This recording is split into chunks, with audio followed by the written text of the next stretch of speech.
Hello, subscribe Kidstonia. एक बार का जिक्र है कि जंगल में एक शेर रहता था जिसे सब राजा कहते थे। वो ताकतवर और बहादुर था, लेकिन कभी कभार इसे तन्हाई महसूस होती थी। एक दिन शिकार की तलाश में वो रास्ता भटककर एक गांव पहुंच गया। गांव के लोग शेर को देखकर खौफजदा हो गए और फौरन अपने घरों में छप गए।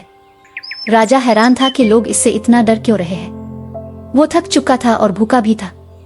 गांव के एक दरख्त के नीचे बैठकर आराम करने लगा। इसी गांव में चंद निडर बच्चे रहते थे जिनके नाम अली, ज़ारा और उमर थे।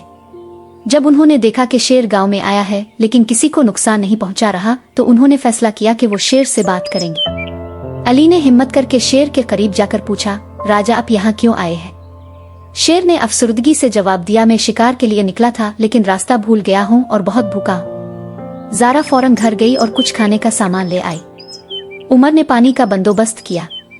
शेर ने खाने के बाद शुक्रिया अदा किया और कहा, तुम लोग कितने मेहरबान हो, मैं तुम्हारे गांव को कभी नुकसान नहीं पहुंचाऊंगा। बच्चों ने शेर को जंगल का रास्ता दिखाने का फैसला किया।